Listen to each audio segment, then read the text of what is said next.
Hola, muy buenas tardes. Vamos a dar por inicio esta nueva sesión de la Sochimi en conjunto con el Hospital Digital del Ministerio de Salud. Hoy día vamos a revisar en relación a lo compleja que ha sido la pandemia del COVID, ¿cierto? El tema de la liberación de la ventilación mecánica, y para eso contamos con invitados destacados en esta área, en el área de la medicina intensiva.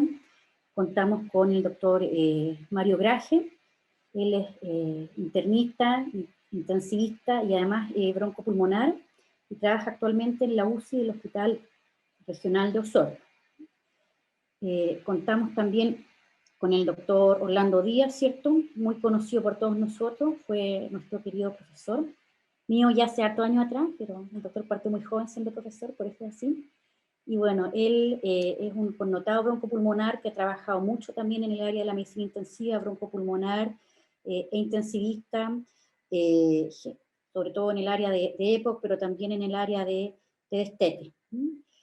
También tenemos a Javiera Pérez, ella es fonoaudióloga, quien nos va a acompañar también para analizar esta área. La idea es tener una visión, ¿cierto?, de equipo. Y finalmente Juan Keimer, que él es kinesiólogo y trabaja en la clínica alemana. Entonces, la pregunta que les voy a hacer a todos ustedes, por favor, es ¿cuáles son sus recomendaciones en relación al destete en los pacientes de COVID? Hemos visto que estos pacientes tienen ventilaciones mecánicas que son más prolongadas de lo habitual, que muchas veces incluso pueden ser de 2 a 3 semanas. Muchos pacientes además requieren traqueostomía para la liberación de la ventilación mecánica. Entonces, ¿cuál sería su recomendación? ¿Cuándo creen ustedes que deberíamos iniciar el destete en estos pacientes? No sé quién quiere partir dándonos su visión de este tema. Doctor Graje, por favor. Hola, hola, ¿cómo están todos? Caro, hola, ¿cómo estás? Un gusto. Oye, gracias por la invitación primero. Y bueno, sí, ha sido un tremendo tema la salida de ventilación con estos pacientes. Eh, Mira, por cosa de la vida estaba revisando una ficha de un paciente que tuvimos hace un año ya. Y el tema de la salida del ventilador, bueno, en el fondo, como todas las cosas en UCI son multifactoriales, no hay solamente una respuesta. Entonces, ¿qué cosas nos ha ayudado a sacarlos antes a estos pacientes? Tener un poco de flexibilidad con la ventilación. Hacer ventilaciones más protectoras al comienzo, sedarlos mejor los primeros días, y también tener de repente un poco menos de expectativas con la PAFI de salida de los pacientes. El COVID no se comporta como una enfermedad habitual, en el fondo no es una influenza, no es una neumonía por estreptococo. Entonces las metas que uno se ponía antes de tener, por ejemplo, una PAFI 200, 220 para poder comenzar un proceso de salida, es una de las cosas que hemos ido modificando y hemos sido un poco más permisivos con las PAFI de salida. Y no solamente la oxigenación como un tema como una meta, un check para cumplir, sino también la mecánica, que el paciente esté un poco más despierto, que haya como un orden del paciente sin pedirle estas metas de PAFI tan perfectas para poder iniciar un proceso de salida. Esa ha sido una de las cosas que nos ha ayudado. La forma de sedarlo también es bien importante, como estos pacientes, por lo menos aquí lo que estamos tratando de hacer es darle protección pulmonar bien intensa los primeros días cuando llegan al ventilador. Sabemos que hay un porcentaje de pacientes que cuando están en prono con bloqueo pueden pasar hasta un 30-40% del tiempo con periodos de vigilia. Entonces la sedación en esos momentos de prono tratamos de que sea lo más adecuado posible, tratar de mantenerlo sin episodios de despertar, sin disautonomía muy severa, y prolongar un poco el tiempo de los pronos la primera vuelta.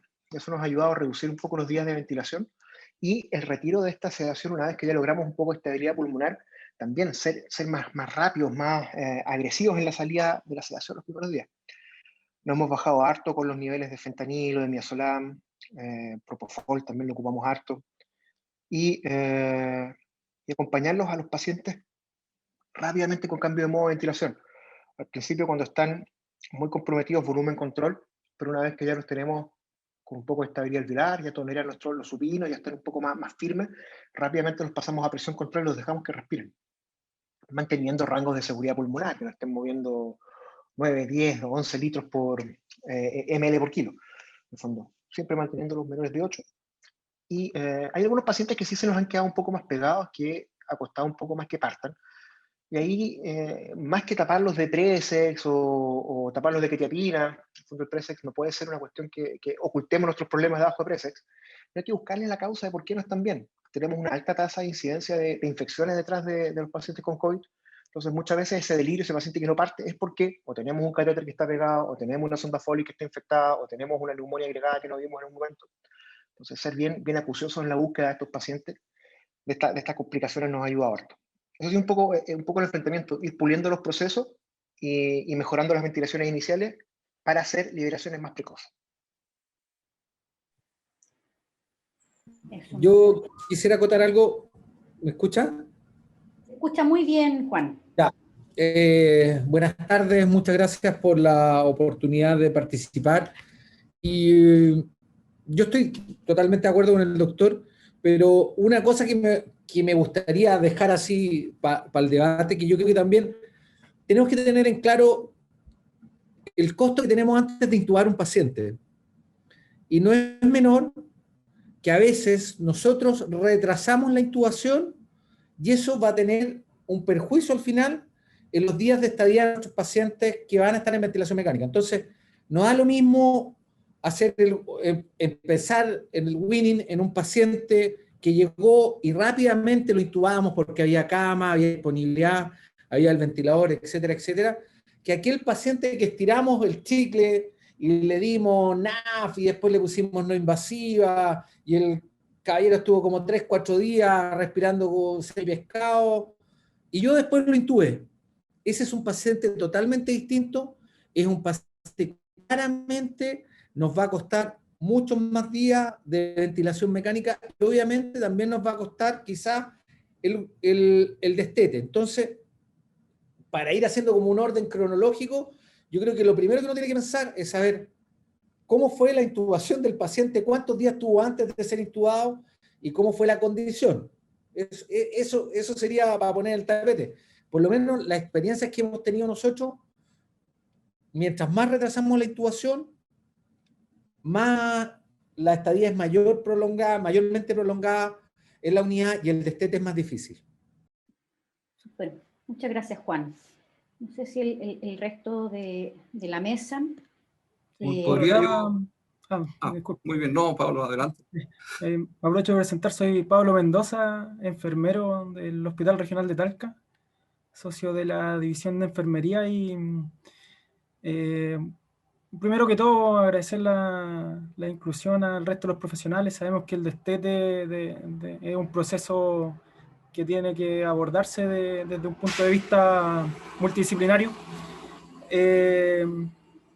Acotar un poquito con respecto a lo que comentaba el doctor Mario en un comienzo. La verdad es que el destete en los pacientes, cuando el winning ya se prolonga en demasía, es bastante dificultoso porque pre-pandemia nosotros estábamos acostumbrados a parámetros de seguridad, por así decirlo, como él comentaba, la PAFI que estuviera cercana a 200, mayor a 200, que una frecuencia respiratoria también ojalá fuera la normal, ¿no es cierto? Pero hemos estado dando cuenta que cuando ya se prolonga el winning, nos estamos enfrentando más a pacientes con un pulmón secuelado, con una compliance bastante disminuida y se asemejan harto a ventilar a pacientes con fibrosis pulmonar idiopática, en donde tienen alto requerimiento de FiO2, también se asocia el delirium, ¿no es cierto? Que nosotros como enfermeros tenemos ahí un rol importante que cumplir.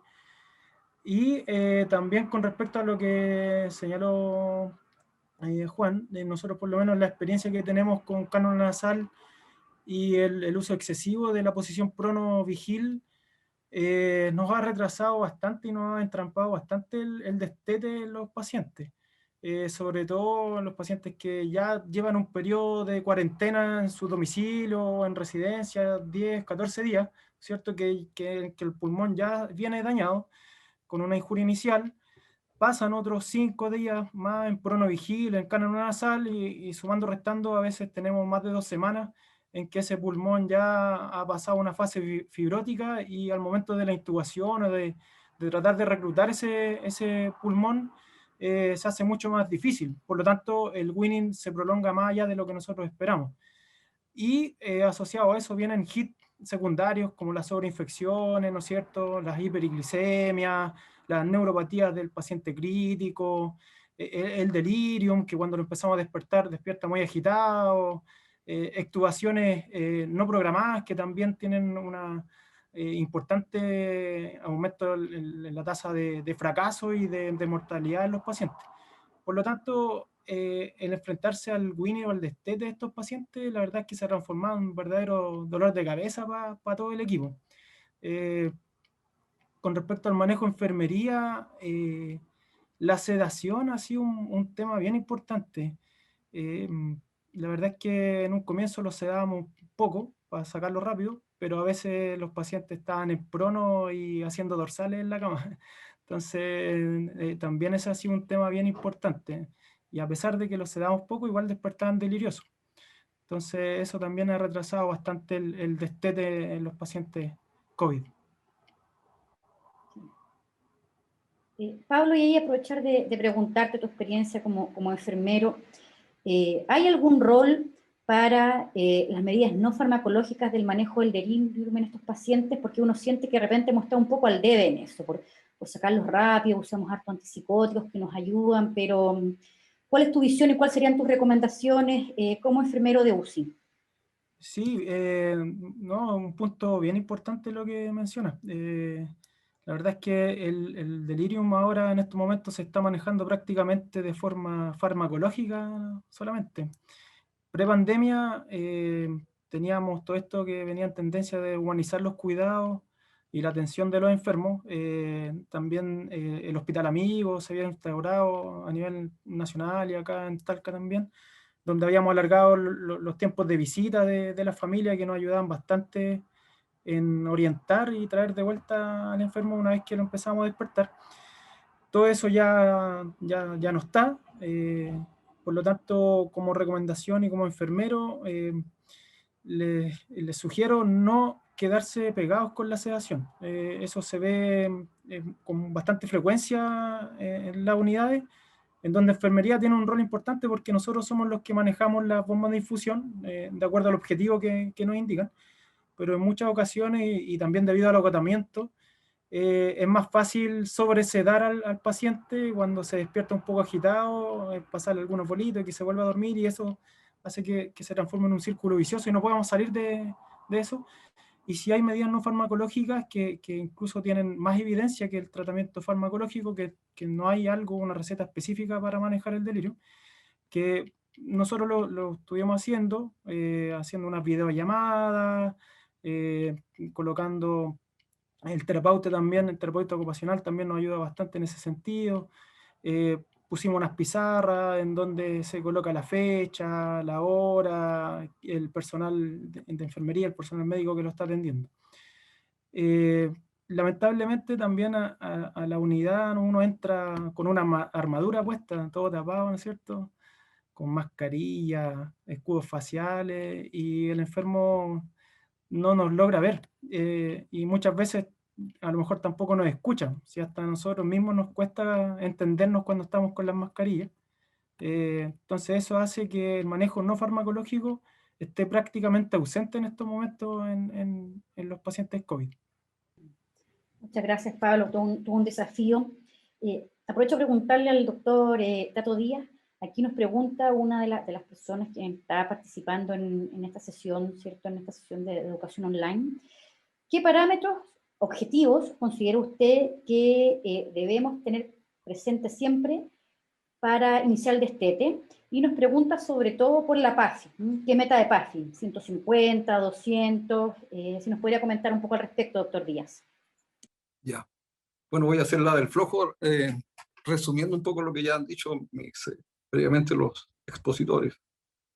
Antes que nada, saludo a todos y muchas gracias también por esta invitación. Bueno, lo primero, me parece muy importante, antes de llegar a lo de cómo saber si un paciente está listo para ser sacado de la ventilación mecánica, es esto de suspender la droga precozmente y de manera brusca si uno sospecha ya que existe la posibilidad de sacar al paciente fuera del ventilador mecánico.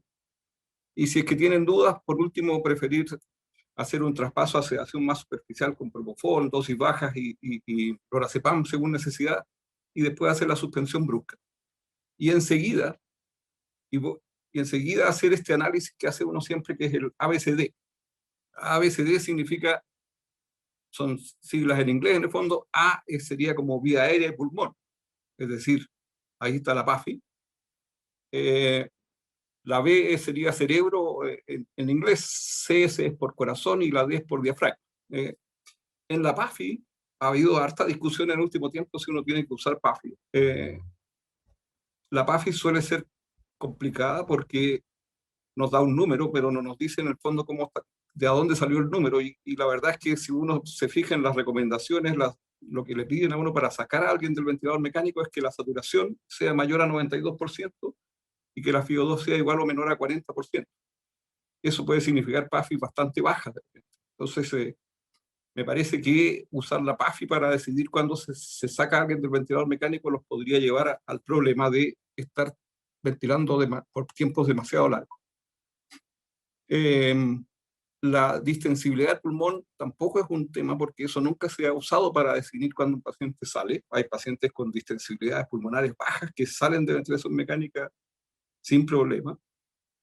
De tal manera que si uno tiene una meta de saturación y FiO2 que le parecen razonables, el paciente ya pasó su periodo de máxima efervescencia de la neumonía, entonces lo que conviene hacer ahí es suspender los medicamentos y ver qué pasa con el cerebro, es decir, si el paciente despierta o no delirante, y si hay razones para pensar que el corazón es un problema, cosa que uno va a saber porque podría ser esto una comorbilidad previa, o bien podría ser que su paciente esté con demasiado balance hídrico positivo los días previos y eso hay que corregirlo.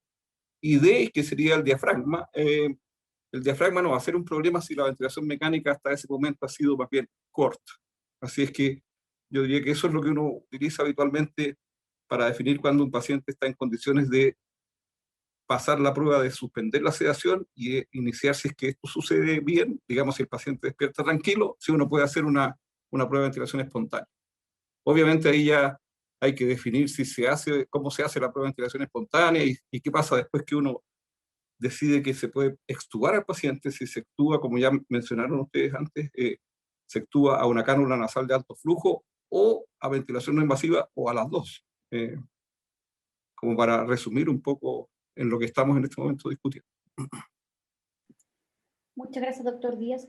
Aquí hay una pregunta respecto al rol de los otros miembros del equipo de la salud, sobre todo fonoaudiólogos, ¿cierto? Que es un profesional que en los últimos años de manera muy importante se ha incorporado a las unidades de pacientes críticos.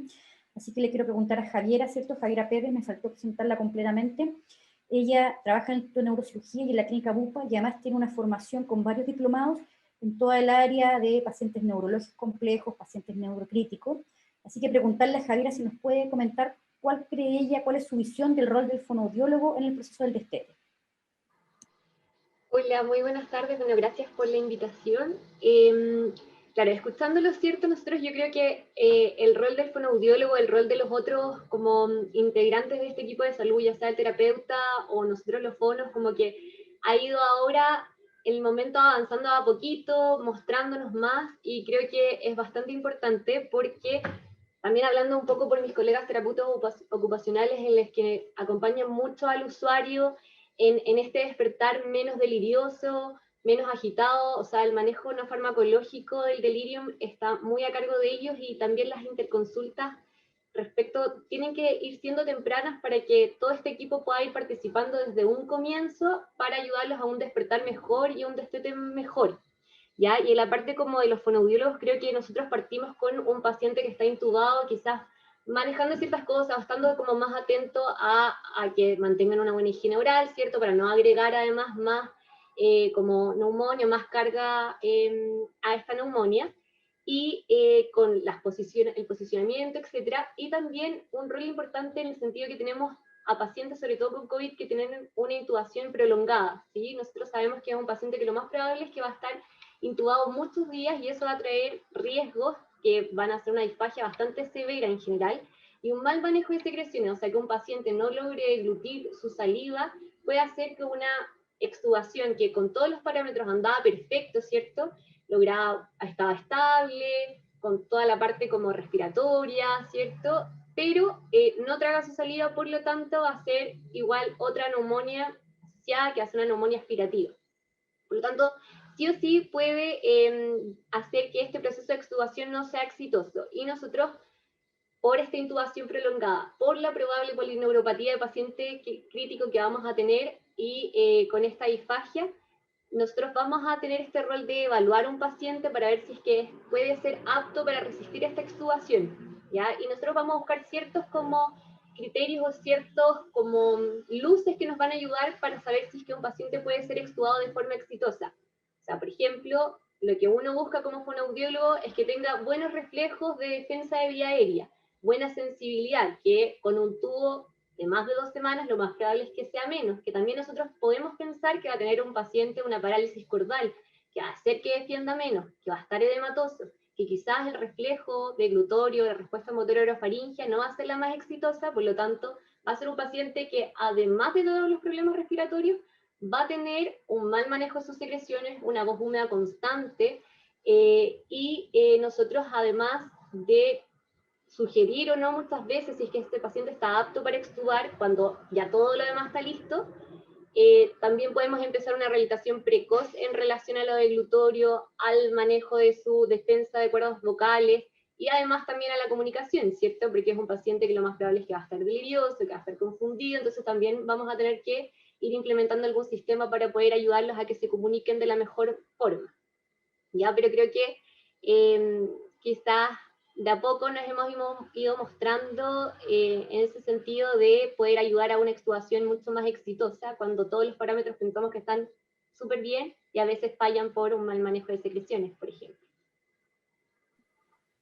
Muchas gracias, Javiera, por tu completa respuesta. Aquí hay una pregunta que me gustaría hacerle a Juan Keimer. Juan Keimer también me faltó presentarlo completamente porque él es terapista ventilatorio y además es director del diplomado de quimioterapia intensiva de la Universidad del Desarrollo. Aquí nos preguntan por cuál es la mejor prueba de ventilación espontánea para los pacientes por COVID.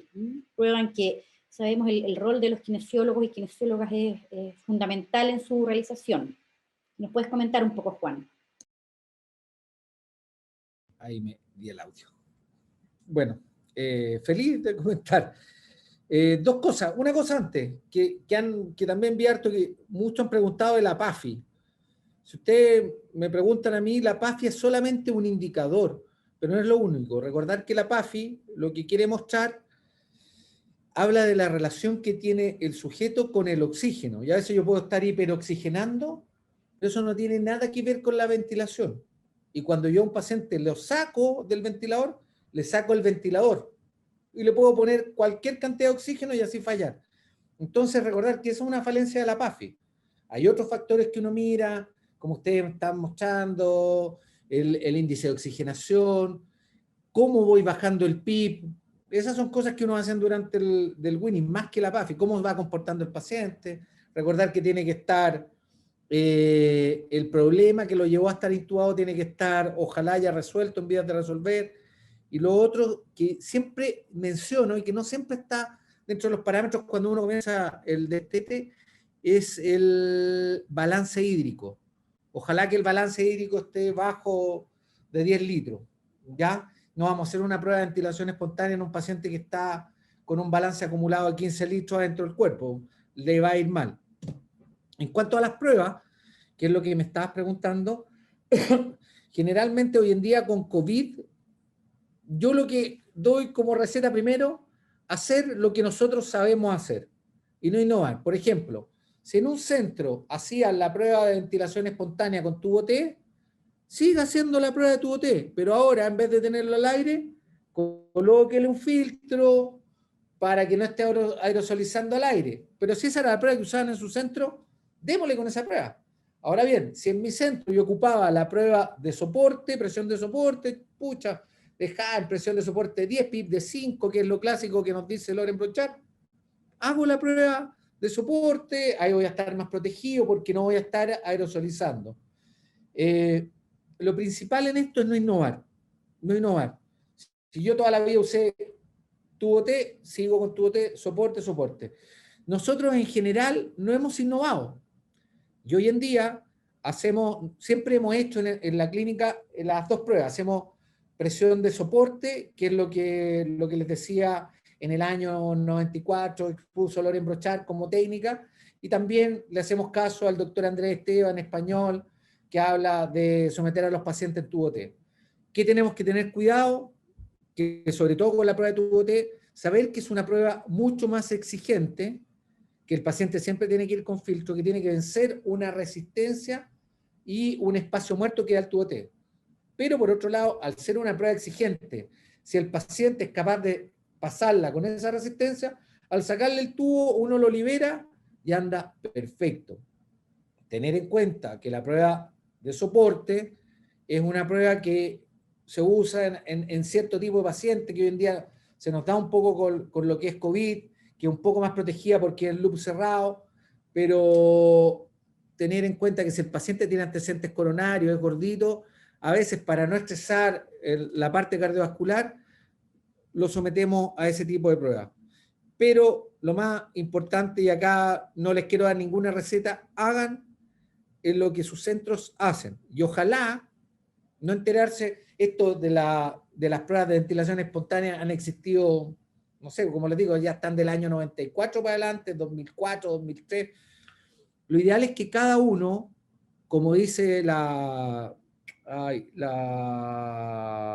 trabajo del 2008, el único trabajo del 2008 que hay de la realidad de la terapia respiratoria en Chile, haga la prueba que sabe hacer, tenga un protocolo en su unidad, y ese aplíquelo, y aplíquelo bien.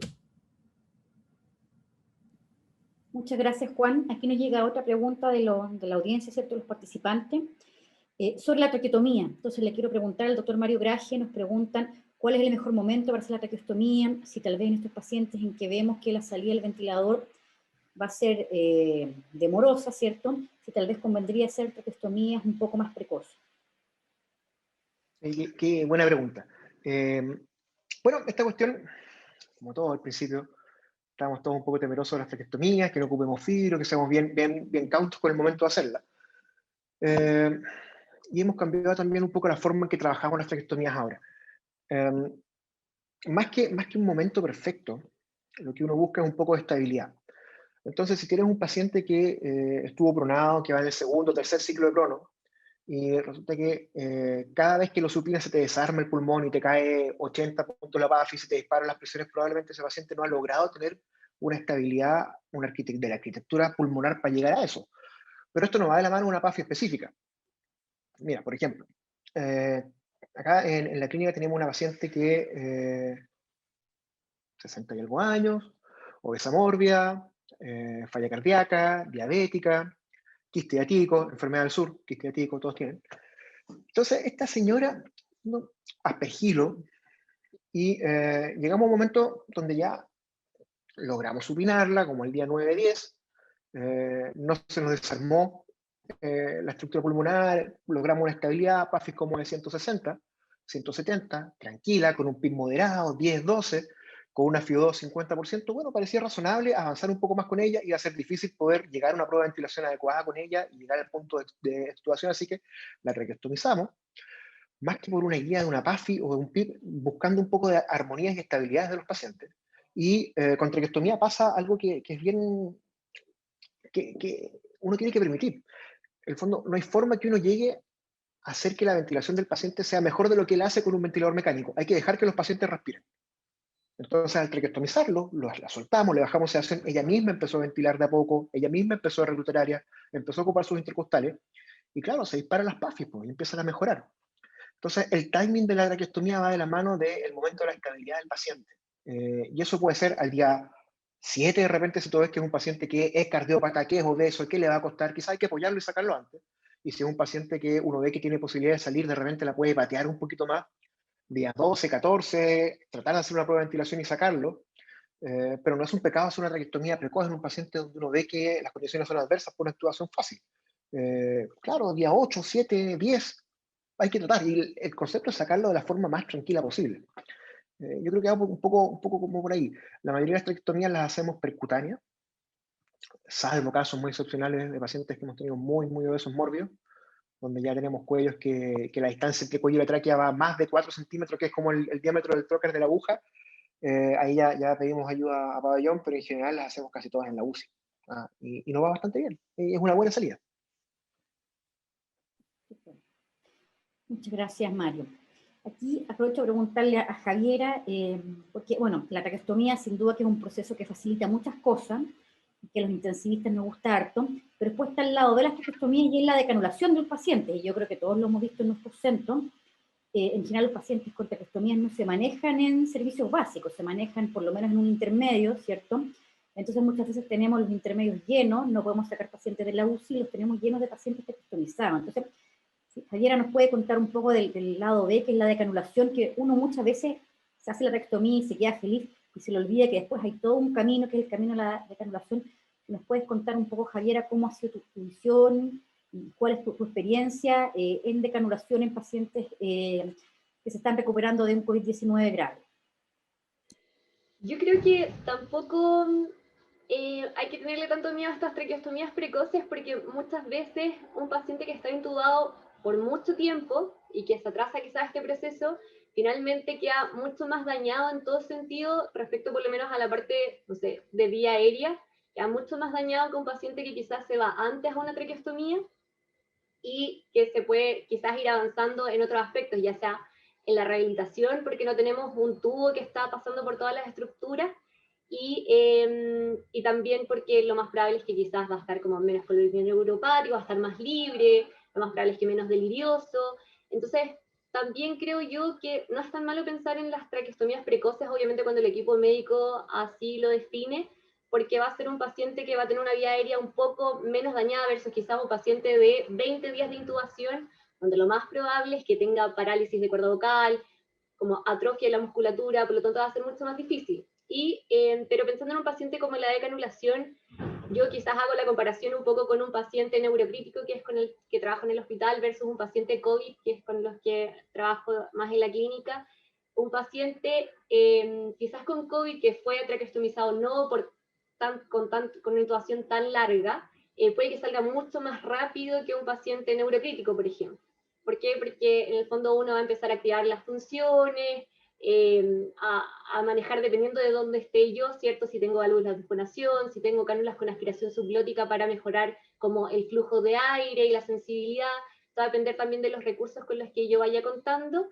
Pero sobre todo yo creo que la intubación prolongada es lo que más va a determinar cuánto se va a demorar este paciente para poder finalizar, o sea, ser decanulado, para que pueda proteger bien su vía aérea, para que pueda manejar bien sus secreciones, o sea, su propia saliva.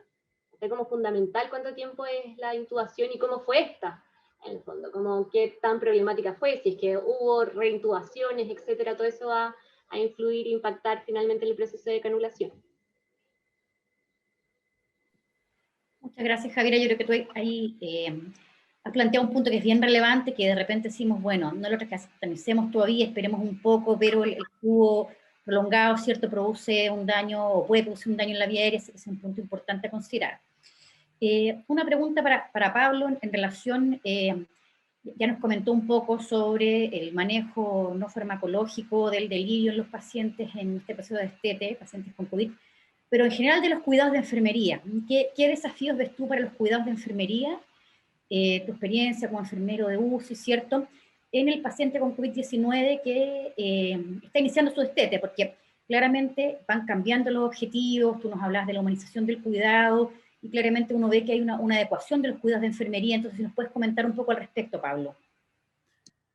Sí, bueno, los desafíos son varios.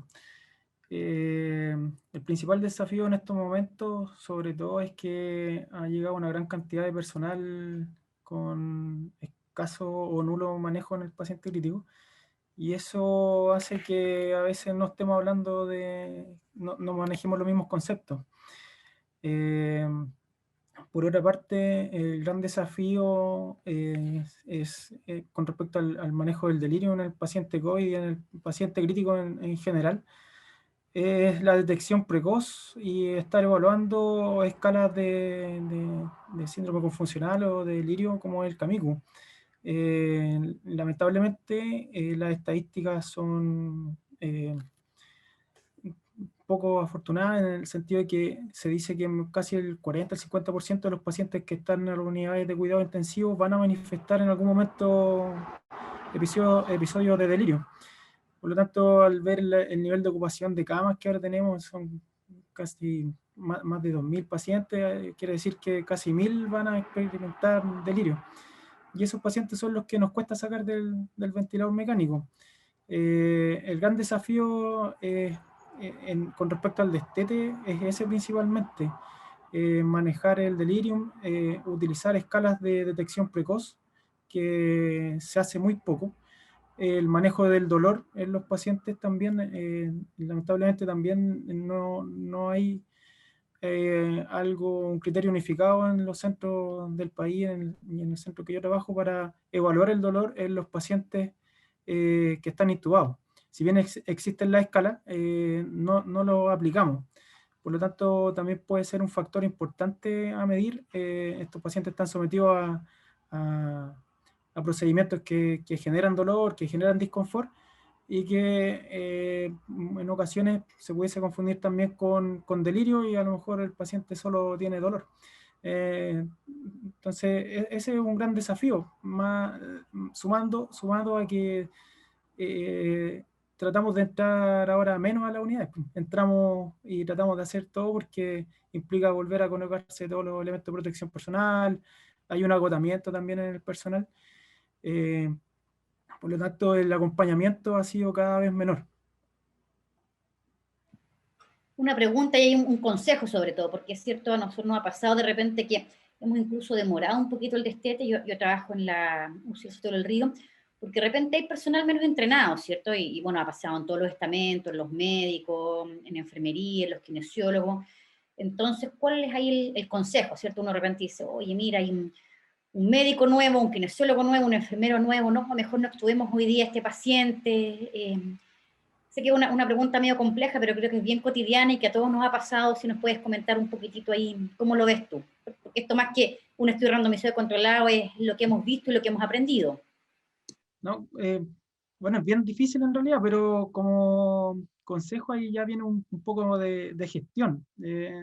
Tratar de dejar a ese colega o a ese profesional que tiene poca experiencia en la unidad de cuidado intensivo, que no necesariamente es nuevo trabajando.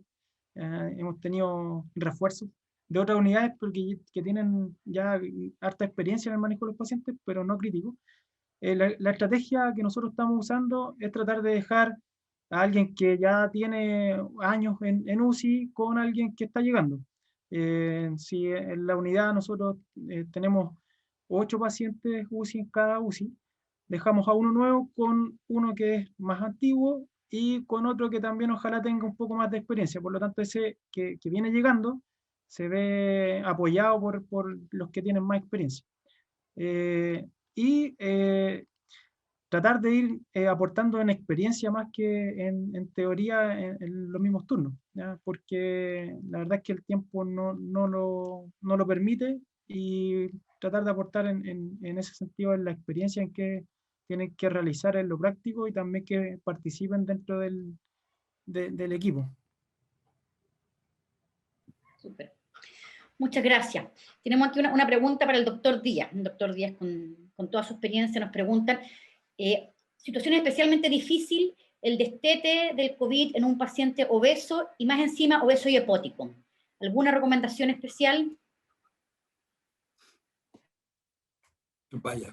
Bueno, por un lado, primero antes que quería insistir en que en esta segunda ola, una de las cosas que hemos visto nosotros antes de entrar a los obesos y hepáticos es que hemos tenido bastante fortuna con la extubación precoz, es decir, que hemos tenido pacientes que después de estar en crono, alcanzar a las 48 horas una PO2 satisfactoria con una FiO2 menor a 50%, nos ponemos en supino y alrededor de 4 días después de haber estado conectado a ventilación mecánica han sido capaces de salir de la ventilación mecánica con éxito, lo cual va en favor de no quedarse pegado con el prono, a no hacer caso a la PAFI, que hay razones fisiológicas en las que no quiero entrar en este momento a discutir, pero que la PAFI no es una variable que uno debería creerle, sino que la PO2 y la FiO2 que la PIP, da lo mismo si la PIP está en 8 o en 16, como alguien comentaba por ahí, porque cuando yo despierte al paciente va a empezar a reclutar su diafragma, por lo tanto va a empezar a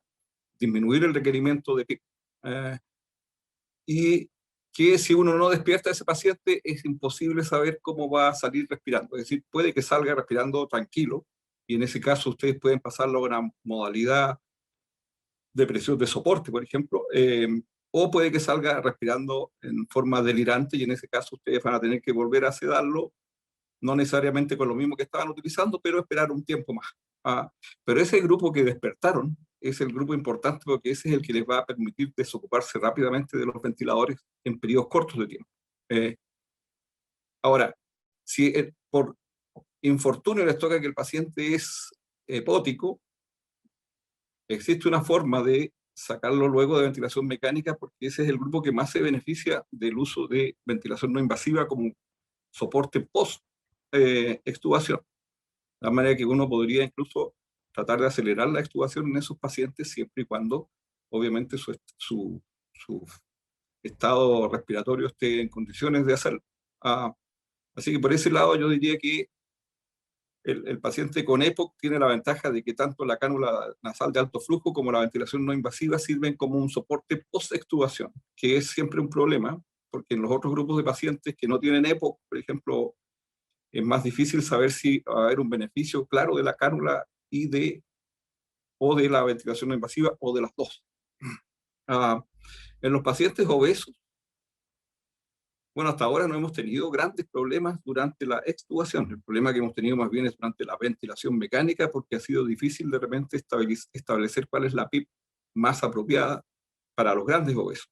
En la salida de la ventilación mecánica, la verdad es que los grandes obesos han salido bien con cánulas nasales de alto flujo. Yo diría que ventilación no invasiva, por lo menos nosotros no hemos usado, la ventilación no invasiva suele ser difícil de aceptar por pacientes que no tienen, pero eso obviamente que depende de la experiencia de cada grupo. Así que ahí no, yo diría que si uno usa cánula nasal de alto flujo, alternado o no con ventilación no invasiva, es una manera de salir rápido de la ventilación mecánica en pacientes muy obesos. Así es que la verdad es que yo creo que no hay que hacerse mucho problema, sino que tener un esquema más o menos claro de cuándo empezar las pruebas de despertar, cuándo supinar a los pacientes, lo ideal es que sea relativamente precoz, y enseguida ver si es que ese paciente va a requerir, después de la prueba de ventilación espontánea exitosa, algún tipo de soporte intermedio, que sería la cánula nasal o la ventilación no invasiva, que aplican bien para los obesos y hepóticos. Súper. Muchas gracias, doctor Díaz. Aquí una pregunta que creo que está para que nos la pueda responder Juan, ¿cierto? Nos preguntan por el entrenamiento respiratorio hecho por kinesiólogos, estas válvulas umbral. ¿Cuál es tu recomendación y su rol para facilitar el destete de los pacientes, sobre todo con ventilación mecánica prolongada por COVID-19?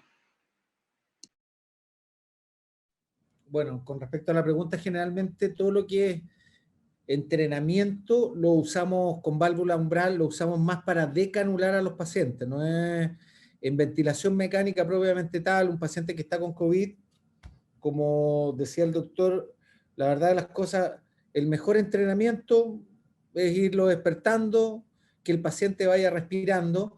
No hacemos ningún tipo de entrenamiento, que en algunas partes me han preguntado, oye, le suben o le bajan la sensibilidad. No, nada con la sensibilidad, paciente bien sentado, bien despierto, y lo que se baja el soporte. Nosotros le bajamos, obviamente, de modo controlado a espontáneo, y lo que vamos bajando, obviamente, el PIP en general para tenerlos con PIP más o menos bajos. Cuando ocupamos el entrenamiento propiamente tal, con válvulas threshold, midiendo pimometría, entrenamiento con fortalecimiento muscular, etcétera, etcétera, es en pacientes que están con traqueostomía, que hoy en día, obviamente, por la pandemia, claro que tenemos un número mayor de pacientes traqueostomizados, y que en el momento de canularlo lo sometemos a ese tipo de entrenamiento. Ojo que tiene que ir, y aquí es bien importante, no es solamente un entrenamiento de la musculatura respiratoria. Acá hay un paciente que es un todo, y yo ya al paciente levantándolo, sacándolo de la cama y sentándolo a un sillón, ya lo estoy entrenando. Con eso ya le cambié el patrón respiratorio, el tipo tiene que estar sentado bajo el diafragma, y con eso le disminuyo el trabajo y lo estoy entrenando. Recuerden que la primera medida de reclutamiento en un paciente es sentarlo. Así de simple. Todos dicen, oye, ¿cómo reclutar? Todos reclutamos. Cuando alguien se sienta, lo estoy reclutando. Lo que sí hay que tener cuidado, que es una cosa que antes por eso había parado la mano, que hablamos mucho de la traqueostomía, pero tener cuidado cuál va a ser el cuidado de esa traqueostomía. ¿Qué tipo de humidificación le voy a dar? Si voy a tener un sistema de humidificación activa, qué bases calefactoras voy a tener, o voy a tener algún tipo de humidificación pasiva con un filtro HME, etcétera, etcétera. No es llegar a traqueostomizar a un paciente y dejarlo al aire. Eso es casi pegarle un tiro, porque en 24 horas se nos puede tapar el tubo y hasta ahí nomás nos llega el paciente, que muchas veces nos ha pasado. Antiguamente, antes de que hubiera hoy en día casi todos los hospitales, uno puede disponer de humidificación activa, o así espero que sea. Si no lo hay, tengan mucho cuidado cómo vamos a sacar los pacientes traqueostomizados, por lo menos tienen que ir con un filtro.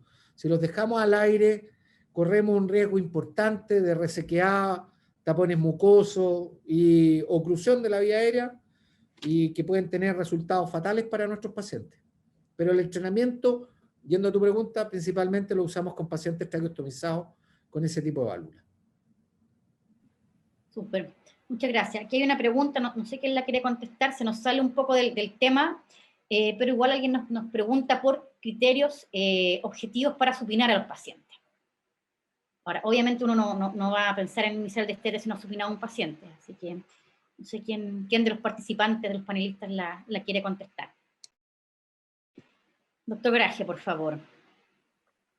Bueno, esto, mira, no es que uno no quiera dar una receta o que no haya cosas objetivas, pero depende mucho de cómo te manejes en prono en tu centro, cuántas horas le vaya a permitir, y cómo se maneja mucho el equipo completo, no solamente una decisión médica, una decisión de enfermería, una decisión de los kines, una decisión del equipo, porque, por ejemplo, para poder mantener pronos prolongados, necesitas mucho soporte de enfermería de kine, por las lesiones en prono, por las úlceras por presión, por el cuidado de los tubos.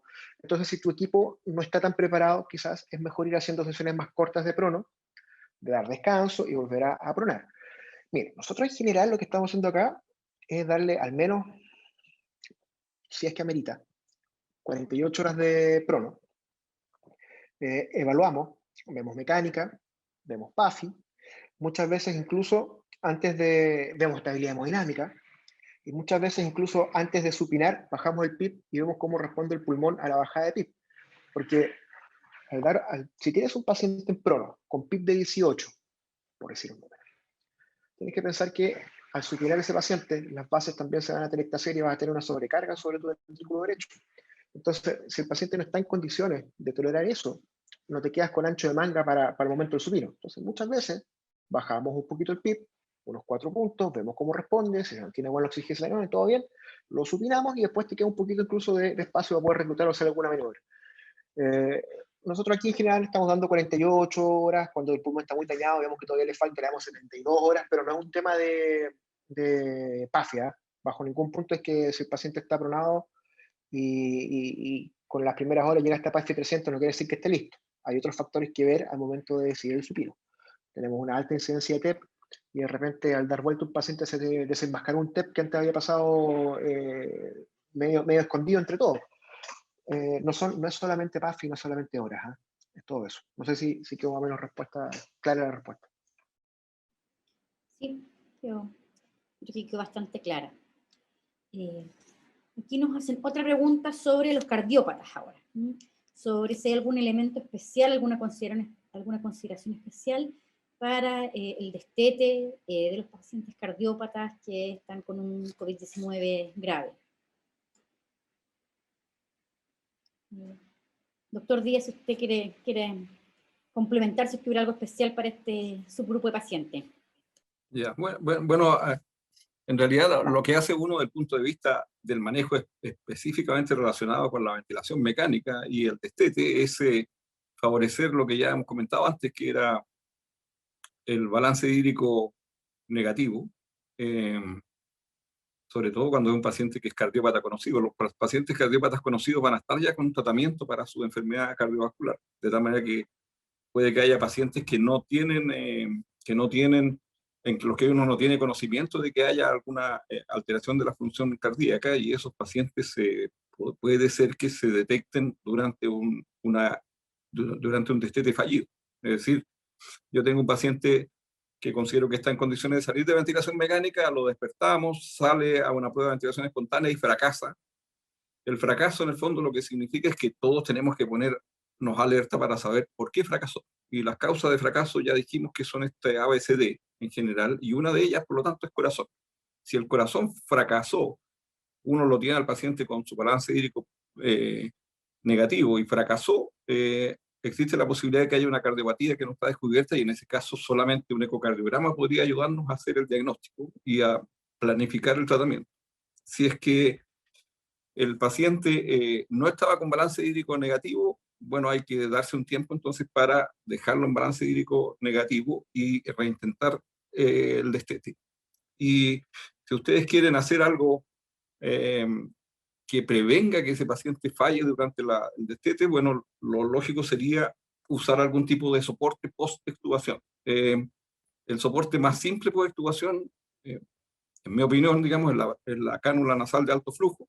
Si uno tuviera la posibilidad de usar CPAP, también podría ser una alternativa.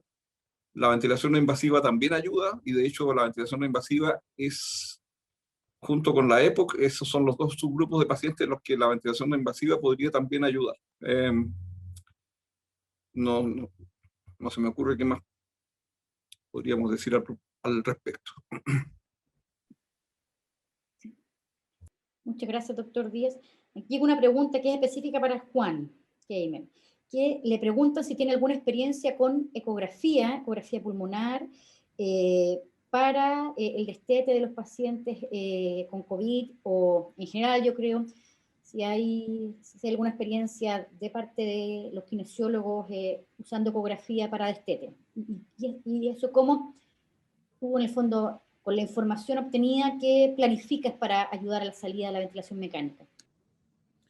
La verdad de las cosas es que hay centros que tienen vasta experiencia, en el cual los colegas se han desarrollado para hacer las pruebas basado en la excursión que tiene el diafragma, y con eso tienen ciertos índices para poder hacer la extubación.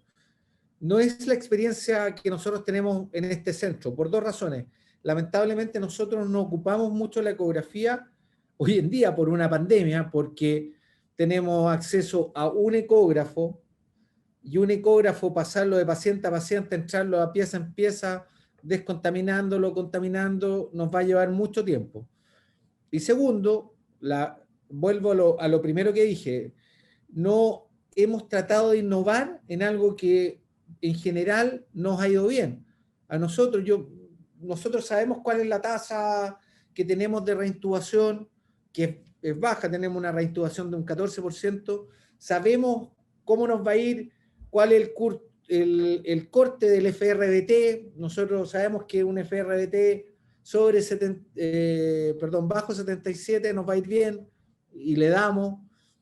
Tenemos ya planificado que antes de cada extubación, antes de cortar la sedación, el día antes le hacemos un test de fuga, cosa que medir que no tenga edema, pero no tenemos acá experiencia en este centro clínico con lo que es la ecografía, lo cual yo sé que hay otros centros en los cuales los colegas más se miden cómo va la excursión diafragmática, ven la activación y según eso le hacen las pruebas. Pero el problema hay dos cosas: necesitan personal capacitado, necesitan materiales, y hoy en día con pandemia necesitan desinfectar bien los equipos. Es por eso que acá nosotros no lo hemos realizado. Yo no sé, ahí dejo ustedes, no sé, en Talca, en Osorno, o el doctor en el Hospital del Tórax, o en el Sótero lo hacen, pero acá nosotros tenemos muy poca experiencia. Sé que lo hacen, pero no lo hacemos acá. Sí, nosotros no tenemos ninguna experiencia al respecto, y muchas veces nos pasa que lo que tú dices, uno quiere poner un catéter venoso central y el ecógrafo que uno sabe que anda por todas partes, entonces que hay que limpiarlo bien, que hay que tomar todos esos resguardos, entonces no sé si alguno de los otros participantes... O sea, nosotros de esto teníamos más experiencia para mí es más importante, más que la parte, me va a salir acá, me van a pegar, pero por la parte kinésica, más que ver la parte pulmonar, que yo sé que en el Winning nosotros tenemos los protocolos y los protocolos están ok, yo prefiero usar el ecógrafo para ver cómo va la atrofia muscular. Un paciente que yo lo tengo pronado, con bloqueo neuromuscular por 3 días, ver cómo se me comporta el músculo, cómo se me va atrofiando. Eso para nosotros es más importante. Y así todo, hoy en día, por falta de medios, no lo estamos haciendo mucho. Y por tiempo, que eso es lo otro. Además, para medir la ecografía pulmonar, claro, hay que entrar con el ecógrafo, uno te tiene que dar vuelta al paciente, medirlo. Es un lujo hoy en día hacerlo, que no nos podemos dar en estos momentos de pandemia. Pero de que se puede hacer, se puede hacer. No sé, los otros centros, usted, doctor, en el tórax, no sé, o en Talca, ¿lo ocupan? Osorno. Mira, ecopulmonar acá en el sur, por lo menos nosotros estábamos empezando antes de la pandemia a medir un poquito de diafragma, estábamos empezando a investigar un poco cómo apearnos con eso, pero bueno, llegó la pandemia y cuando tenéis un ecógrafo para 30 pacientes o estáis, no nos da porque no tenemos la expertise para tomar decisiones en base a ecografía, y sí ocupamos lo que estábamos ocupando antes. En el fondo, las mecánicas, el esfuerzo ventilatorio, vemos a nuestros pacientes, los gases, qué sé yo, lo que hacíamos clásicamente. Súper, un tema bien interesante. Yo creo que, bueno, algún día espero que todos esperamos que superemos esta pandemia, ¿cierto? Como que uno pierde un poco la esperanza, pero sin duda ahí muchas de las preguntas que ahora no tenemos respuesta, creo que vamos a tener oportunidad de investigar y de estudiar un poco más y generar más conocimiento. Aquí hay una pregunta para Javiera, específica, que pregunta si puede dar recomendaciones para el manejo del trastorno de glutorio en los pacientes con COVID-19 que han estado en ventilación mecánica. Sí, bueno, o sea, primero siempre apoyarse obviamente del equipo. Yo por lo menos trabajo en un centro en que trabajamos mucho en equipo, con los terapeutas ocupacionales, con los kinesiólogos. Es bueno contar con recursos, obviamente con recursos todo es mejor. Si tenemos cánulas con aspiración subglótica, vamos a manejar primero que el paciente esté mucho más cómodo, que no se hagan tantas heridas, ¿cierto?, en la traqueostomía, que podamos poner flujos de aire, y eso va a aumentar la sensibilidad, porque sabemos que un paciente con un trastorno de glutorio, como por intubación prolongada, va a tener una disminución en la sensibilidad y también como una atrofia muscular. Por lo tanto, mejorar el flujo va a ayudar. Mientras antes podamos empezar a desinflar el CAF y a poner válvulas de fonación o lo que nosotros tengamos a mano dependiendo de los recursos, va a ser lo primero. ¿Por qué? Porque vamos a hacer que todas las presiones vuelvan a manejarse, pensando en un paciente con traqueostomía, perdón, ¿cierto? Que todas las presiones vuelvan a restaurarse, poder empezar a trabajar el cierre glótico, apoyarnos también del equipo médico para manejar el edema, ¿cierto? Para que ellos puedan manejar el edema de la vía aérea, que es lo más probable es que pueda haber. Empezar con estímulos de sabor, con chips de hielo siempre sirve, ¿cierto? Y el manejo del cierre glótico para la defensa, que puede ser con, por ejemplo, ejercicios de tracto vocal semiocluido, que además de mejorar, ¿cierto?, el cierre glótico, va a disminuir mucho el edema de las mismas cuerdas vocales. Eso. Muchas gracias. Aquí nos preguntan porque, bueno, sabemos que el destete en COVID es complejo en general, son ventilaciones mecánicas prolongadas, aunque yo creo que ahora en la segunda ola nos hemos atrevido a ir un poquito más rápido, ¿cierto? En la primera hora éramos muy cautos, además que había mucho susto, mucha aprensión por la aerosolización y todo lo que eso podía implicar. Pero aquí hay una pregunta que me gustaría que todos la pudieran comentar sobre qué pasa con el paciente COVID que se sobreinfecta, que finalmente se transforma en un paciente crítico crónico, que tiene muchísimas intercurrencias y que yo creo que todos lo hemos vivido 1 o 2 meses en la UCI, paciente crítico crónico, queremos destetarlo, o sea que es un desafío adicional. Me gustaría pedirle a todos los panelistas si se pueden referir respecto a este caso que yo creo que todos lo hemos vivido y ha sido un dolor de cabeza. Bueno, algunas palabras para comenzar, porque esto puede ser largo, pero Lo primero es que ese paciente clínico crónico, los temas que uno debería discutir son, bueno, ya probablemente está con traqueostomía, pero ese es un punto. En el fondo aquí hemos discutido la traqueostomía y las indicaciones para la traqueostomía siempre han sido un tema difuso en la UCI. De hecho, se han dado más por consenso que porque existan estudios que nos permitan decidir cuándo hacerlo. Pero lo que ya han dicho previamente es que uno usa traqueostomía en pacientes que uno espera que van a tener una ventilación mecánica prolongada, y habitualmente eso ocurre cuando alguien ha fracasado las salidas a pruebas de ventilación espontánea, pero también cuando un paciente lleva más de 2 semanas en ventilación mecánica y uno predice que las posibilidades de salir adelante son bajas, podría también plantearlo. Y obviamente cuando tenemos pacientes tan debilitados que tienen estas enfermedades neuromusculares de los pacientes críticos. Entonces, vamos a asumir que este paciente crónico estuvo con una traqueostomía conectada a ventilación mecánica y está con infecciones recurrentes, que es el tema, en el fondo, muchos de estos pacientes se mueren finalmente por una de las infecciones recurrentes. Pero uno de los problemas que hay ahí en ese paciente es cuando uno da el paso para empezar a hacer la rehabilitación. Y la respuesta a eso sería que el paso hay que darlo apenas uno pensó en eso, ojalá bien al principio de cuando el paciente empezó a hacerse crónico. ¿Por qué? Porque el hecho de que esté con episodios recurrentes de fiebre, por ejemplo, no impide que ese paciente pueda sentarse en un sillón, que era lo que decía Juan delante para el asunto de la rehabilitación precoz, que uno disminuya al mínimo las drogas para sedación y que más bien insista en mantenerlo con una buena analgesia si es que el dolor es un tema. Lo más probable es que sí lo sea porque son pacientes enflaquecidos que están por periodos muy prolongados en cama, así que hay que levantarlos, sentarlos, empezar a tratar de que bipedesten. Javier ahí seguramente nos diría qué tenemos que hacer para que empiecen también a tragar mientras están con la traqueostomía y en esta fase larga de recuperación. Y seguramente también Pablo nos dirá qué cosas tenemos que hacer para mejorar el ambiente del paciente, porque en el fondo están sin familiares cercanos, pero puede haber comunicación a través de videoconferencias para que estén un poquito más alentados. Probablemente si es que hay la posibilidad de que los psiquiatras lo atiendan, hay que tratar de ver cómo mejorar su estado de ánimo. Si es que también existe un equipo que puede ayudarlo con fisioterapia, tiene que estar ahí. O sea, en el fondo es como cualquier paciente crítico crónico, en que lo más importante probablemente para mejorar el pronóstico es que se libere de las drogas que lo sedan y que empiece a hacer una rehabilitación durante este periodo tan terrible. Eso era para comenzar la discusión. Muchas gracias, doctor Díaz. No sé. Pablo, si tú nos quieres comentar algo. Sí, no, totalmente de acuerdo. Lo que pasa es que primero puede sonar, pero esto es el doctor lo tocó, hizo un resumen muy bueno, el doctor Díaz lo dijo. De partida esto es un trabajo multidisciplinario, acá, y puede sonar cliché, pero la verdad de las cosas es que no hay otra cosa. Necesitamos, primero, que todos estemos de acuerdo que ese paciente hay que moverlo lo más precoz posible.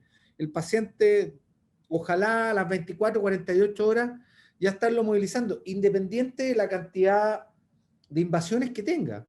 Entonces, tenemos que estar todos de acuerdo. Primero, los médicos convencidos. Necesitamos ahí, y por eso hablo del trabajo, el apoyo de los enfermeros. Son en el momento ya, ahora hay que moverlo, hay que levantarlo, suspender las drogas para que esté despierto, qué sé yo, ver cómo va en el caso si está con circulación extracorpórea, alguien que esté vigilando para no tener ningún problema. En el caso de los terapeutas ocupacionales también es sumamente importante el crear, si tienen la posibilidad de contar con ellos, obviamente que son fundamentales en lo que es la rehabilitación, al igual que los fonoaudiólogos, y bueno, y de los kinesiólogos, obviamente. Pero ahí lo que más importa es que no nos asustemos. Yo creo que el paciente que tiene una estadía prolongada, claro, el paciente que más trabajo nos va a dar, porque es el paciente que uno lo quiere sacar lo más rápido posible, pero es en el que más nos estamos demorando. Pero sigo diciendo, ahí no tener miedo a que si el paciente está con un tubo orotraqueal o está traqueostomizado, o está con diálisis, o está con ECMO, el paciente perfectamente se puede levantar. No creer todo hoy en día, que el otro día lo discutíamos en otros foros, no creer todo hoy en día que todo lo hace la tecnología. Hoy en día nosotros, claro, tenemos la posibilidad de tener Motomed, que son movilizadores pasivos los pacientes, pero antes de que existiera esto, estaban todos los terapeutas y a manito los movíamos. Así, si hay que moverlo a mano, si no tenemos una Motomed, no tengo Motomed, no lo voy a mover. No, el paciente ya levantando, pasándose a sillón, dejándole una pauta de ejercicio, dejando instrucciones claras, lo puede hacer. Y obviamente eso con los cuidados. Lo que es importante, ahí decir un punto, que toda esta exigencia, lo que es la activación de todo el equipo de salud, no quiero hablar solamente de los kinesiólogos, sino que de todo el equipo de salud, hacerlo durante el día. Recordar que si un paciente se le exige durante el día, la noche la tenga para descansar. Eso es bien importante. La noche no es el momento de innovar, siempre he dicho. La noche es para dormir, todos tratamos de dormir en la noche. Obviamente que si hay una emergencia se hace lo que se hace, pero nosotros por lo menos acá nunca hemos hecho un winning a las 8 de la noche, ni una prueba de ventilación espontánea a las 10 de la noche, a menos que sea un paciente que viene saliendo de pabellón y que uno lo saca rápido. Pero no tratar de innovar mucho a esas horas, no exigirle en la noche, dejar que los pacientes también descansen, dar los periodos de descanso que corresponde, pero durante el día exigir todo el equipo, todos somos responsables. Si hay una escara, no es culpa del enfermero, somos todos culpables. ¿Por qué? Porque no se movilizó el paciente como se debió haber hecho, no se despertó como se debió haber hecho, no se trabajó de la parte cognitiva como se debió haber hecho. Eso. Gracias, Juan. Pablo levantó la mano y después Mario. Sí, bueno, más que nada agregar un poquito las cosas, lo que comentaba Juan y el doctor Díaz. Con respecto a la rehabilitación, hay varios estudios que demuestran que la movilización debe ser precoz y que no es necesario empezar una vez que se empieza a suspender la sedación. De hecho, se podría empezar desde cuando llega el paciente a hacer movilización pasiva, ¿no es cierto? Y cuando ya se está empezando a despertar, el solo hecho de que el enfermo apoye los pies en el suelo, ya está demostrado que mejora la propiocepción y todo lo que eso lleva con los trastornos cognitivos también y en la mejoría. Por lo tanto, nosotros como enfermeros acá en el Hospital de Talca y trabajamos en conjunto también con los kinesiólogos, hay terapeuta ocupacional que también está en la unidad. Eh, También tenemos protocolos para movilizar a los pacientes, hacerles cambio de posición frecuentemente, disminuyendo así también lo que a nosotros nos importa como enfermeros, las lesiones por presión y favoreciendo la movilidad del enfermo. Pre-pandemia teníamos también una pedalera en cada UCI y eso también lo usábamos en los pacientes sin la necesidad de tener que levantarlos cuando no se podía. No quiero dejar pasar también a las nutricionistas, que también son parte del equipo y también es una parte importante en la rehabilitación de los pacientes críticos, para tener mejoría en su atrofia muscular, ¿no es cierto?, en la disminución de las lesiones. Nosotros lamentablemente a veces suspendemos de forma prolongada la nutrición, porque los movemos, los cambios de posición, cada vez que los bañamos, y no se logran las metas calóricas que requiere el propio enfermo, que ya tiene un estado metabólico aumentado. Por lo tanto, eso también sería un punto importante a tener en cuenta.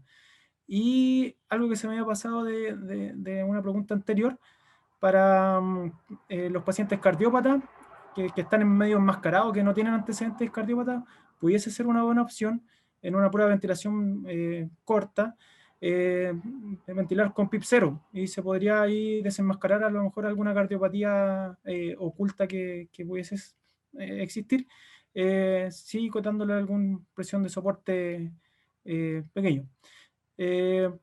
Y con respecto al ecocardio también que mencionaba Juan, o era una pregunta que le hicieron, tenemos un ecocardio acá en el hospital de Talca, que ahora ya las camas son más de 70 camas UCI, antes eran 20, 24 nomás, entonces tampoco dan abasto, y hay un médico que es el que se maneja en ese tema, que es especialista en la cardiografía, en realidad más que ecopulmonar, que es el doctor Osiel Requejo, que es quien nos ayuda y nos orienta, pero sobre todo en el manejo de la ecocardio más que en la ecopulmonar.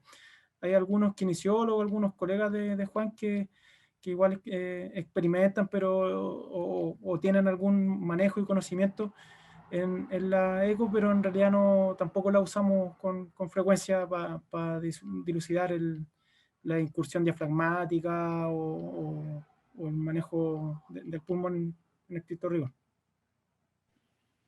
Muchas gracias, Pablo. Ahora Mario y luego Javiera. Con respecto a las infecciones y nuestros pacientes críticos crónicos, algunas cosas que nos han funcionado acá. Desinvadir lo más posible. Una vez que están traqueostomizados y decimos que lo vamos a soltar, hay que soltarlo. Y eso implica bajar infusiones, cambio de catéteres, menores lúmenes. PIC es una tremenda opción, los centrales periféricos para estos pacientes. Activarlos hartos, pasarlos a sillón. De la nutrición, hemos tenido algunos temas y ha pasado en algunos lugares, y a nosotros también nos está pegando, sobre todo esta última ola, los hilios. Entonces, la sonda nasoyeyunal puede ser una opción también para poder mantener alimentación, nutrición, y pasar muchas de las cosas que están por periférico a sonda, y sacarlos de la cama. En el fondo, esa es la cuestión, sacarlo de la cama. Y el hecho de que el paciente tenga un poco de fiebre no quiere decir que no se pueda avanzar o hacer algo con él. Se le pondrá Medrona, paracetamol, medidas físicas, y no es una contraindicación la fiebre para poder avanzar. Y es parte de, en el fondo, el paciente tiene que respirar, tiene que poder moverse, y así lo sacamos, tiene que poder nutrirse y volverlos un poco a su estado previo a quedar con esto. Evidentemente vamos a tener problemas, ¿sí? Estamos llenos de aspergilos, estamos llenos de infecciones nosocomiales, necesitamos antibióticos para las bacterias pan resistentes. Pero bueno, a pesar de todo eso, tenemos que lograr equilibrarlo y hacer que estos pacientes anden y vuelvan a algún estado de parcial normalidad. Eso. Mario, Javiera, por favor. Sí, bueno, y hablando un poco también sobre esto de las sobreinfecciones, también pensar, bueno, que la neumonía aspirativa obviamente va a ser también como una sobreinfección, y quizás nosotros como equipo, a veces cuando tenemos un paciente que quizás no tenga un buen cierre glótico, o sea, que no tenga una buena defensa y que lo más probable es que no tenga tan buena sensibilidad, quizás apoyarnos también de exámenes objetivos, como con nasofibroscopías, con el equipo de otorrino o con videofluoroscopía en el caso de que tengamos un equipo también de rayos que nos esté apoyando.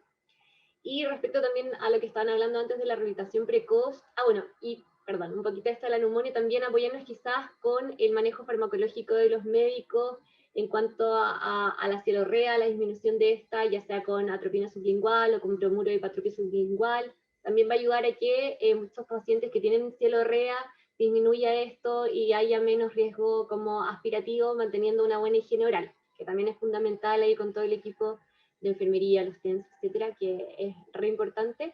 Y también, bueno, esto de la rehabilitación precoz, que después comenzamos a hablar, concuerdo que con todos tiene que ser como lo más rápido posible, ojalá con el usuario con tubo, ya sea con el manejo como por nuestra parte como comunicativo, con los terapeutas ocupacional que también lo implementan en los sistemas de comunicación aumentativa alternativa junto con el fono, ¿cierto? Que yo soy fan de los terapeutas ocupacionales, así que creo también aquí que quizás nos faltó un poco la mirada de ellos para que nos vayan contando cómo es también el manejo de ellos con pacientes intubados y que están como con el destete. Y bueno, como ir apoyándolos en todo ese proceso, porque además comenzar una rehabilitación precoz también da esperanza a la persona, y la persona con esperanza mejora la calidad de vida, una persona con mayor como, no sé, semblante va a tener más ganas de ir avanzando y eso le va a ir ayudando también en su rehabilitación. Eso.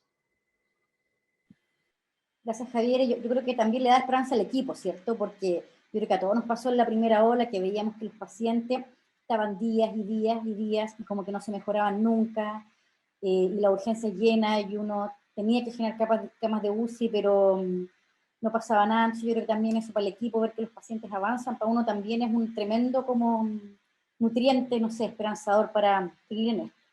Sí. Ya estamos, vamos bien avanzados, me dicen que la idea es que estemos terminando entre 4:30 a 5. Así que también para la audiencia, hay varias preguntas que se han ido repitiendo porque más o menos las hemos ido conversando. Si alguien tiene alguna pregunta especial que la aproveche a hacer. Y hay una pregunta acá que yo creo que a todos nos ha pasado, ¿cierto? Que bueno, conversamos todo esto, decimos que vamos a partir del destete, estamos todos de acuerdo, el enfermero lo desinvadió, le puso un pic, el kinesiólogo, ¿cierto? No, está planificando la prueba de ventilación espontánea, ¿cierto? La fonoaudióloga está lista para partir también su rehabilitación y el manejo del trastorno de glutorio. Nosotros como médicos hemos indicado los antipsicóticos, estamos todos felices, le hicimos balance negativo. Pero ¿qué pasa cuando estamos en eso y el paciente empieza a respirar? Disculpen la expresión un poco académica, pero como pescado fuera del agua, respira 600 ml por vez, tremendos volúmenes minutos, es una pregunta de uno de alguien de la audiencia, ¿qué hacemos en ese momento? A todos nos ha pasado, perdemos la esperanza y lo seamos de nuevo, nos olvidamos, ¿qué hacemos? También creo que sería súper bueno si lo pudiera comentar.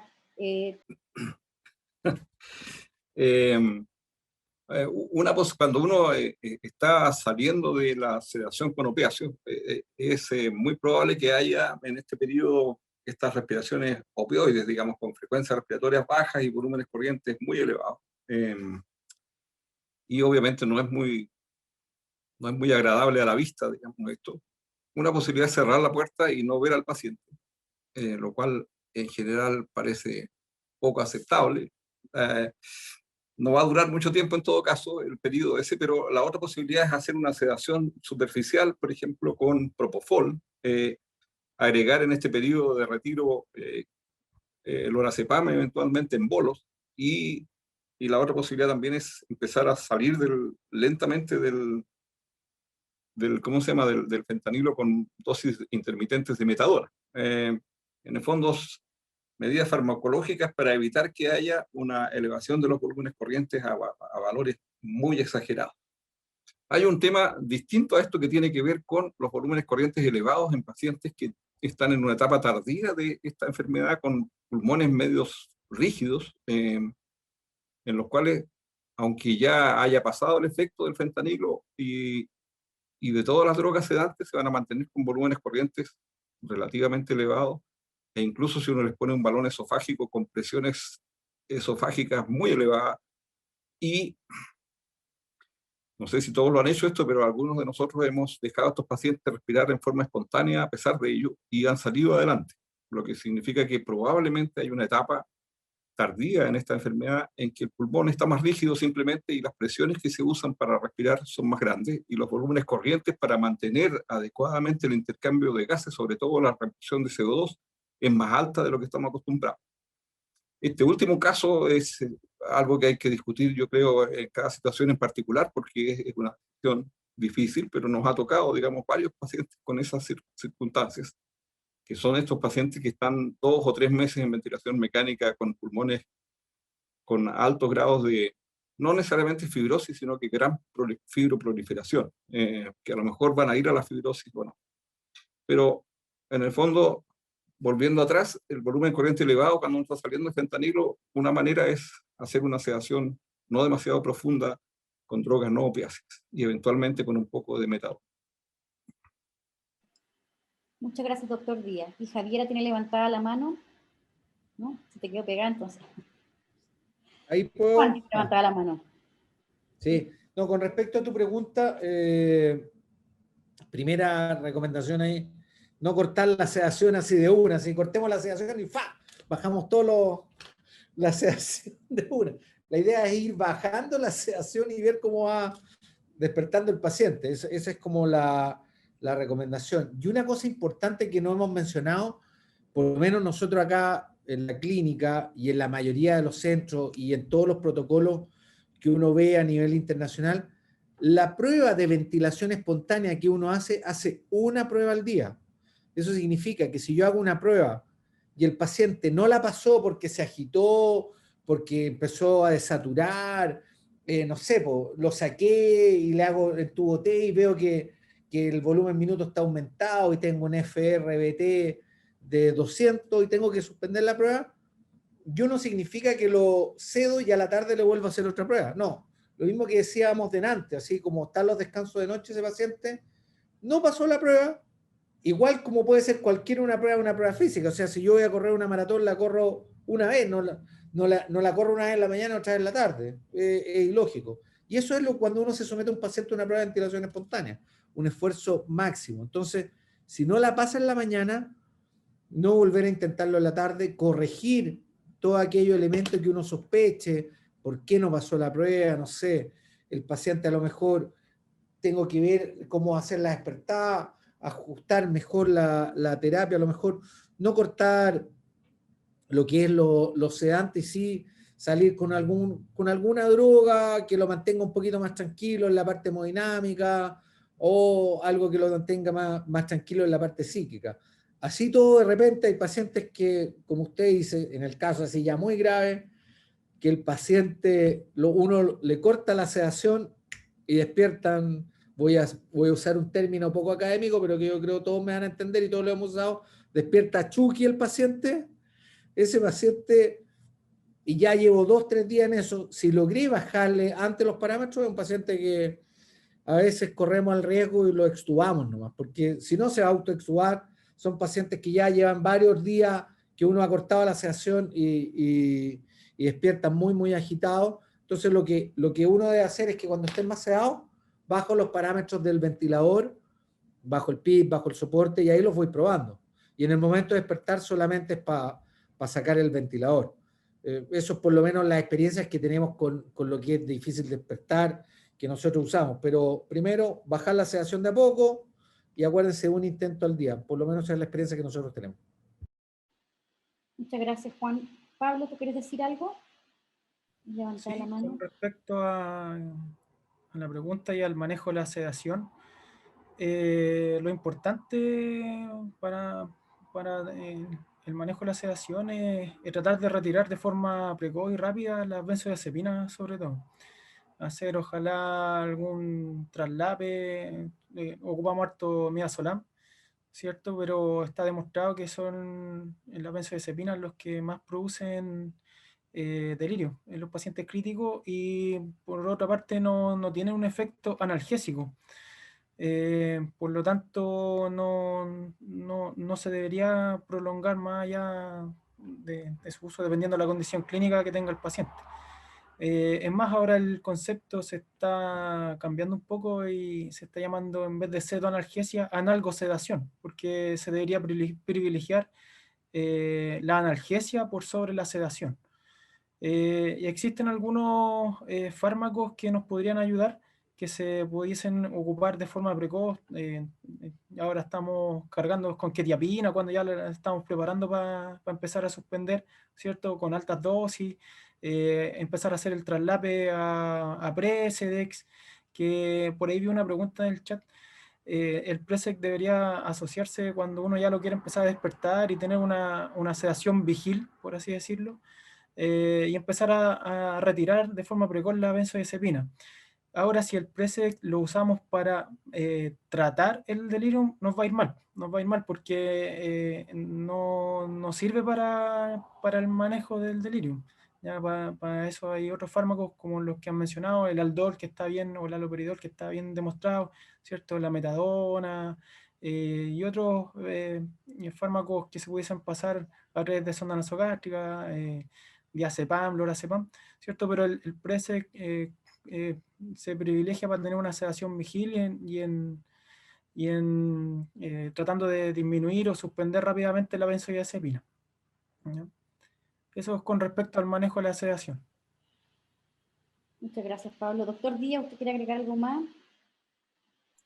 Ahora sí. No, era porque, claro, puede haber de repente diferencias y de hecho en nuestro grupo igual hay diferencias en esto, pero algunos de nosotros suspendemos bruscamente las drogas, precozmente, digamos, y si es que el paciente está estable desde el punto de vista respiratorio, sobre todo, Y entonces existen, bueno, dos posibilidades. Una es que el paciente despierte tranquilo, y en ese caso, si es que las condiciones se dan, nosotros proseguimos con una prueba con presión de soporte y enseguida una prueba de ventilación espontánea. Y la otra posibilidad es que el paciente despierte, como decía Juan, Chucky, o muy agitado, y entonces el diagnóstico diferencial ahí es si es que eso es delirio o tiene alguna otra condición que esté favoreciendo esto. Lo habitual es que sea delirio, y en ese caso hay dos posibilidades. Una es dormirlo profundamente de nuevo y dejar esto para el día siguiente para que otra persona vea el problema, ¿no? O bien empezar a manejar, o sea, dejar sedación más superficial y comenzar a tratar el delirio, en el caso que sea delirio, con bolos de haloperidol según necesidad, y eventualmente también cargar con quetiapina o risperidona, de tal manera que uno comience el tratamiento inmediatamente después que se procedió a este despertar, de tal manera que no se produzca una... O sea, hay un grupo que se va a beneficiar claramente, que es el que despierta tranquilo, y hay un grupo que va a seguir tratándose, que es el que despierta agitado, y en el cual ahí obviamente hay que hacer el diagnóstico diferencial, pero hay que iniciar algún tratamiento mientras se usa una sedación superficial para no perder el camino avanzado. Eventualmente en unos pocos días, si es que era delirio, a lo mejor uno puede tener una condición más tranquila para intentar la extubación en mejores condiciones. Esa era la precisión que quería hacer. Doctor Díaz, y ahí, ¿qué cóctel usa usted? ¿Quetiapina, risperidona, aldol? Bueno, lo que está claro, por ejemplo, es que el haloperidol en el delirio hipoactivo no anda muy bien. De hecho, en el delirio hipoactivo probablemente a nosotros se nos va a pasar por alto, porque no es el paciente que nos va a estar provocando problemas. Pero el delirio hiperactivo, el tratamiento, lo primero que habría que decir es que no está demostrado ningún tratamiento. De tal manera que todo lo que uno use, de alguna manera, es ensayo y error. Entonces ahí nosotros, por ejemplo, usamos Aldol, 5 miligramos cada 8. Algunos dicen que hay que llegar hasta un máximo de 10 miligramos cada 6. No he llegado yo personalmente a esas dosis, con un cierto riesgo de que aparezcan algunos efectos colaterales en los días siguientes.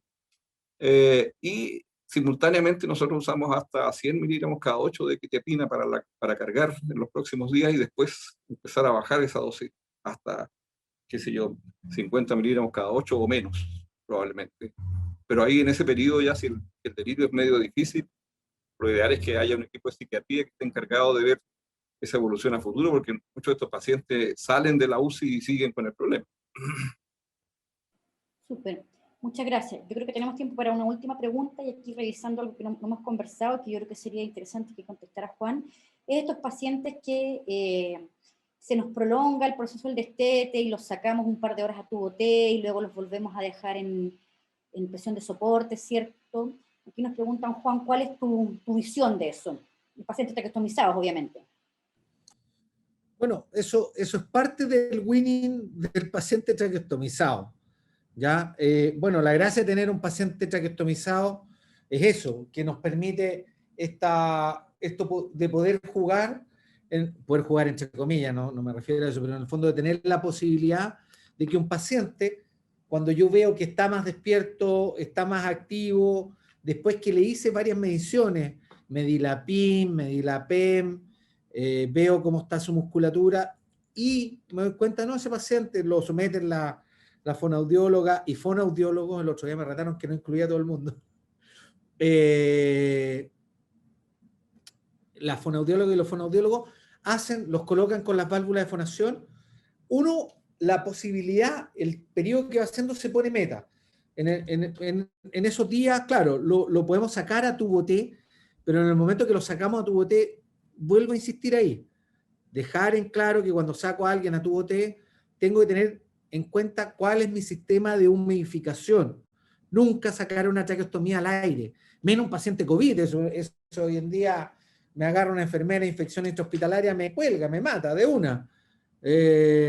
Nunca, además que ni aunque no existiera el COVID, nunca un paciente con traqueostomía debiera estar al aire y siempre debe tener su filtro de traqueostomía que está humidificando, está filtrando, etcétera, etcétera.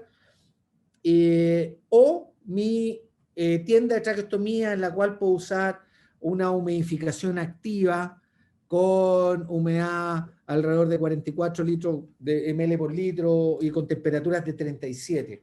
¿Cuántas veces al día? Ojalá esto sea programado. Lo que menos recomiendo es cuando uno se entusiasma y empieza, oye, el paciente se ve bien, ¿por qué no lo aguantamos unas horitas más?